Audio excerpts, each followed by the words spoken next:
Hello guys, स्वागत है आप सभी का हमारे यूट्यूब चैनल में। तो गाइस, आज की जो वीडियो होने वाली वो फिर एक बार पहली बार की तरह हमारे एक रिलीजियस टॉपिक पे होने वाली, एक धार्मिक टॉपिक पे होने वाली। गाइस, आज की इस वीडियो में हम आपको एक ऐसे धर्म, एक ऐसे रिलीजन के बारे में बताने वाले हैं जो विश्व में अपनी कला, शांति और अपनी प्राचीन साहित्यों और अपनी प्राचीन कला यानी कुंफू के लिए जाना जाता है। गाइस, आज हम अपनी इस वीडियो में ऐसे धर्म के संस्थापक के बारे में बताने वाले हैं जिन्होंने विश्व के इंसानों को मोक्ष के रास्ते पे और मुक्ति की तरफ ले जाने का काम शुरू करा। गाइज, आज की इस वीडियो में हम आपको बताने वाले हैं विश्व के चौथे सबसे बड़े धर्म यानी बौद्ध धर्म के बारे में।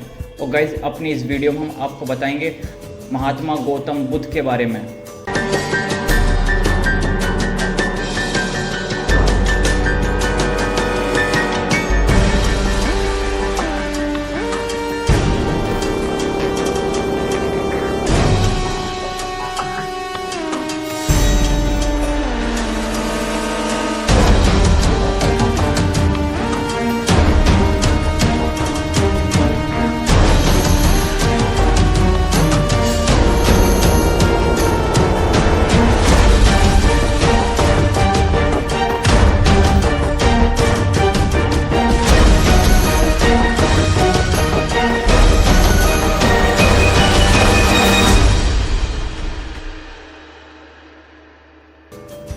तो गाइज, अपनी इस वीडियो में हम आपको बताएंगे आखिर महात्मा गौतम बुद्ध कौन थे, कैसे उनका जन्म हुआ और कैसे उन्होंने अपने उपदेश दिए और कैसे उन्होंने इंसानों को अंधेरे से उजाले की तरफ खींचा और उन्होंने कैसे अपने विचारों से दुनिया को बदल के रख दिया और उन्होंने किस तरीके से अपनी बातों को दूसरों तक पहुंचाया। उनका जन्म कहाँ पे हुआ था, उन्होंने कहाँ पे उनको ज्ञान प्राप्त हुआ और किस तरीके से उनकी पूरी जर्नी रही लाइफ की और किस तरीके से आज बौद्ध धर्म दुनिया का चौथा सबसे बड़ा धर्म बन चुका है।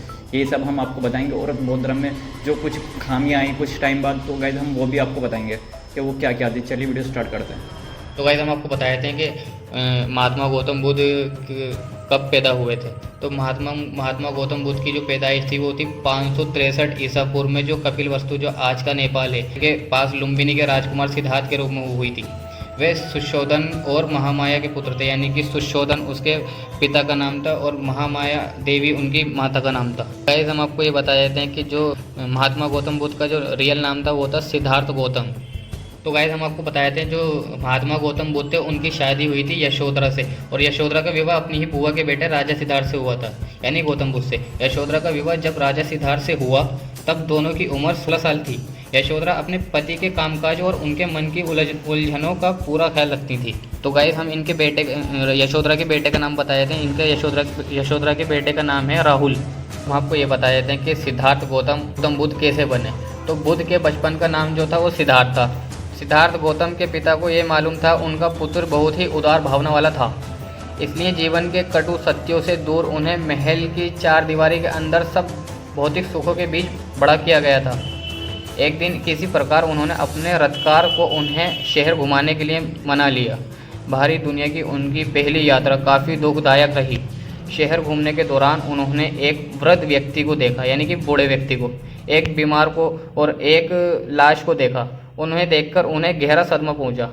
उनके रथकार ने पूछने पर उन्हें समझाया कि प्रत्येक मनुष्य को जो जीवित रहेंगे इन्हीं दौर से गुजरना पड़ेगा और यही एकमात्र सत्य है। इसी क्षण से उन्हें यह एहसास हुआ कि मनुष्य के शरीर का जो श्रेय और अंत निश्चित है। रास्ते में उन्होंने यह गृह त्याग किए। सन्यासी को भी देखा जिसे मानो बुढ़ापे, बीमारी और मृत्यु से कोई परेशानी नहीं थी और जैसे उसने शांति प्राप्त कर ली थी। सिद्धार्थ ने निश्चय किया कि वे सभी संन्यास का रास्ता अपनाएंगे।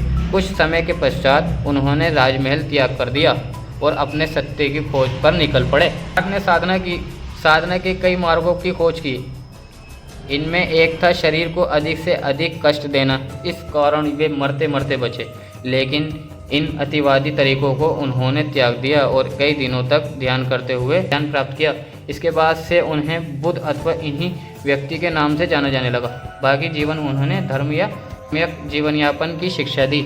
गाइस, हम आपको ये बताए थे कि महात्मा गौतम बुद्ध को अपना दिव्य ज्ञान कहाँ से प्राप्त हुआ था, जो कि बोध गया, जो कि आज का बिहार है, उस वहाँ पर प्राप्त हुआ था। आम के पेड़ के पास जाने और उसे गिराने के बाद बुद्ध ने अंजीर के पेड़ यानी कि पिकस रिलीजियोसा को चुना।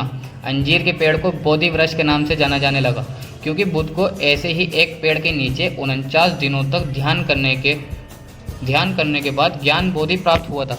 हम आपको ये बताए थे कि महात्मा गौतम बुद्ध ने अपना पहला उपदेश कहाँ दिया था, यानी कि पहला प्रवचन कहाँ पे दिया था, जो कि सारनाथ, जो आज का उत्तर प्रदेश है, वहाँ पर दिया था।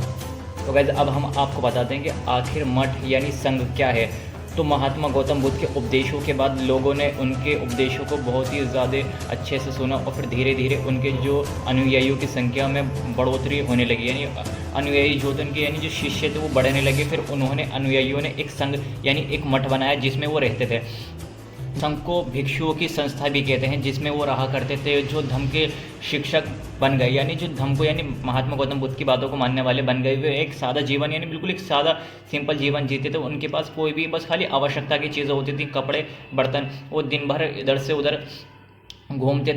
कटोरा होता था जिससे वो उपासकों से अपना दान मांगते थे, दान पर निर्भर रहते थे और वो ही खाते थे, जिससे उनका जीवन उस पर ही निर्भर था और जिसे फिर उसके बाद उन्हें भिक्षु कहा जाने लगा।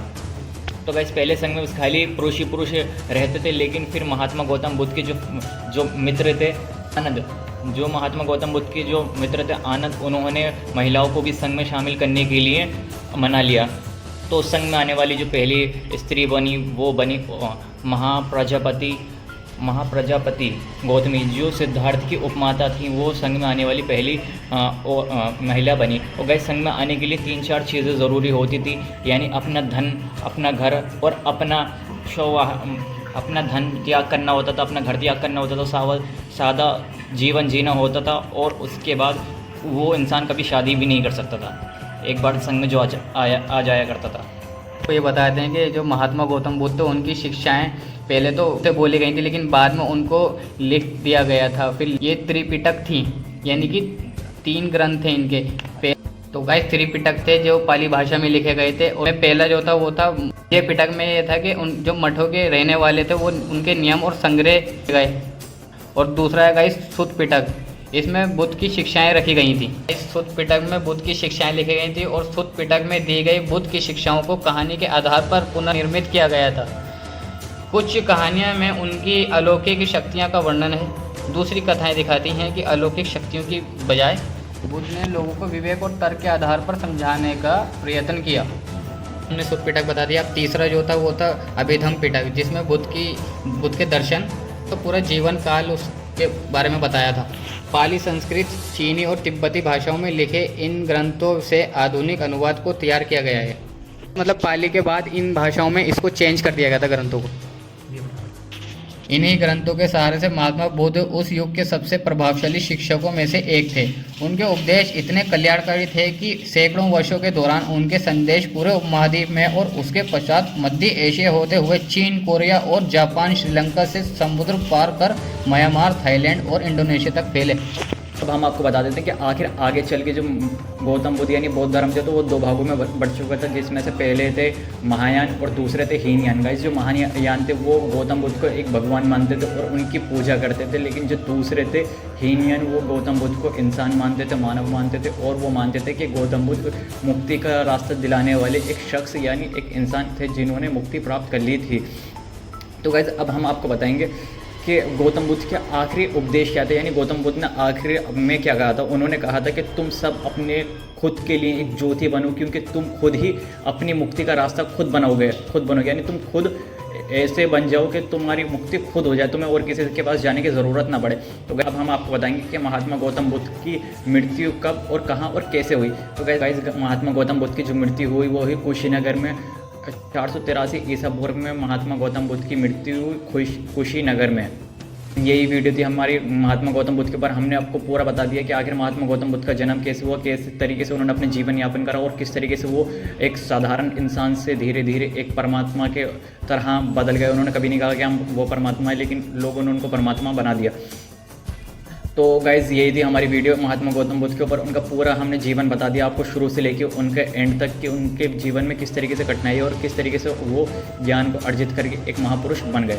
तो इससे पहले हमने एक वीडियो बना चुके हैं सांची के स्तूप के बारे में, जिसके बाद हमने बताया कि महात्मा गौतम बुद्ध के बाद उनकी जो अस्थियाँ थी यानी उनका क्या हुआ, उसके बाद मतलब उनके जो अंश हैं वो कहाँ पर हैं, यानी यहाँ पर यहाँ पे होगी। यहाँ पे सांची के स्तूप के बारे में। तो गाइज हमारी वीडियो जाके ज़रूर देखें, और वीडियो अच्छी लगी तो वीडियो को लाइक करें, चैनल को सब्सक्राइब करें। मिलते हैं किसी नेक्स्ट वीडियो में किसी नए टॉपिक पे। जब तक के लिए बाय बाय टाटा।